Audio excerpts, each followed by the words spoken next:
welcome back to my movie review series. On today's episode, I will be reviewing the 1995 Disney animated movie, and that is A Goofy Movie.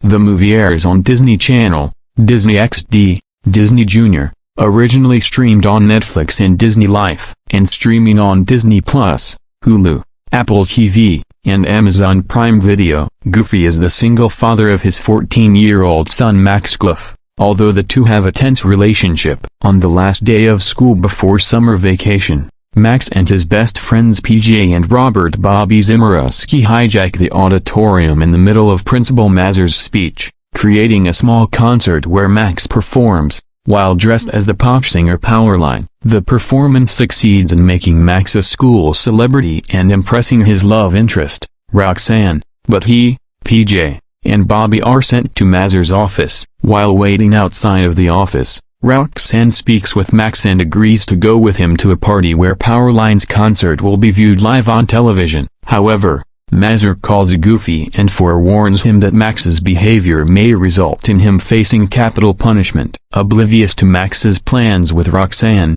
Goofy decides to take Max on a fishing trip to Lake Destiny, Idaho, following a cross-country map route he and his father took years ago. Before they leave town, Max manages to stop by Roxanne's house to call off their date, but when the heartbroken Roxanne mentions going with someone else, Max panics and instead fabricates a story about his father knowing Powerline, telling her he will be on stage at the concert. Despite his son's objections, Goofy plans his own trip, with initially disastrous results. Max angrily hurts his father's feelings after Goofy inadvertently humiliates Max. Later, Pete and PJ happen to meet up with them while camping by a lake. While PJ informs Max of how all their peers back home anticipate seeing him on stage at the Powerline concert, Pete advises Goofy to keep Max under control. At night, while Goofy sleeps, Max alters the map's route to Los Angeles, where the concert is taking place. The next morning,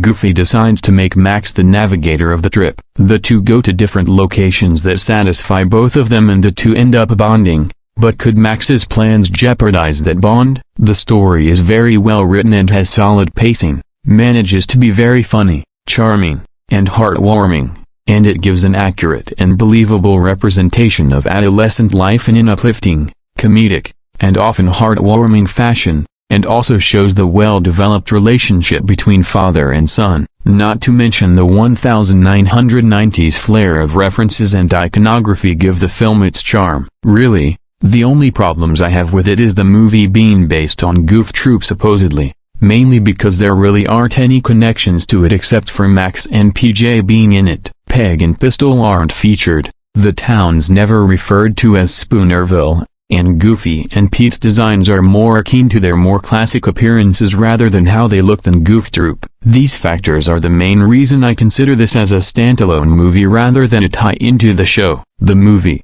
in staying true to Goofy's character, manages to have a very solid sense of humor, and this does lead to some very funny moments and bits like the witty banter and dialogue between the characters, the more humorous situations they get themselves in, the gags, and there's even some pretty funny dark humor every now and then. Even though this is mainly a comedy, the movie also has a large amount of heart as demonstrated by the romance between Max and Roxanne, and especially the relationship between Max and Goofy and its progression.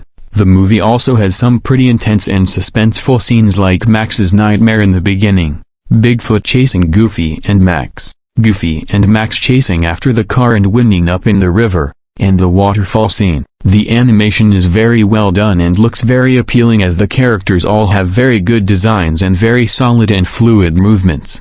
The backgrounds are very nicely painted and detailed, and there are some solid effects like the lighting in some scenes, the water, and the smoke. The characters are all incredibly likable, have amazing chemistry, as well some nice character development. Goofy is a very solid character as even though he and Max have some differences, he is a very good father as does love his son very much and just wants to be part of his life. Not to mention he can still be pretty, for lack of better words, goofy. Max is just as likable as Goofy is even though he can be more cynical at times, and there are a couple times where he snaps at Goofy. Most of the time he's pretty nervous about wanting to impress Roxanne, And he is still a good person, and even though he denies it, he and his dad do share some similarities and even some of the same quirks. Roxanne is another great character, as the movie could have easily have had her as a bland, popular girl, but she's not that at all. She is very nice, but she can also be as nervous as Max,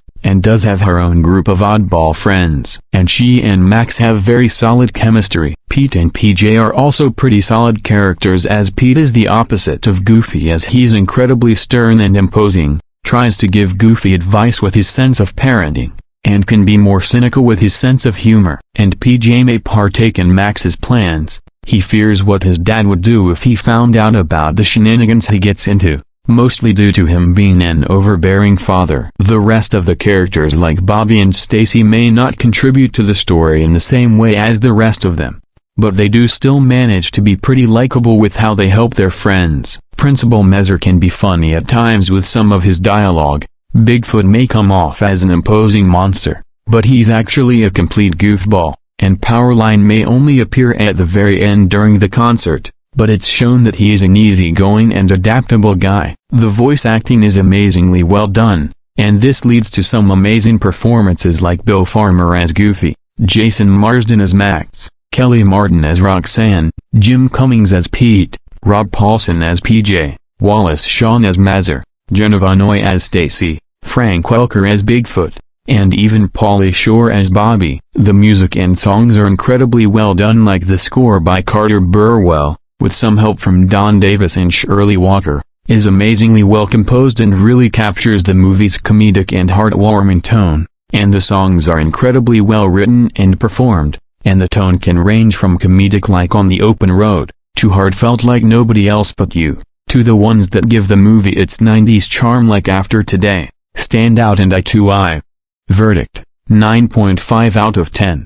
Other than having very little connections to Goof Troop, this is still an amazing movie that manages to be very enjoyable, funny, charming, and heartfelt. I highly recommend it, especially if you're into 90s nostalgia. And I know we're just getting started with DisneyToon, but I think this might be their best movie.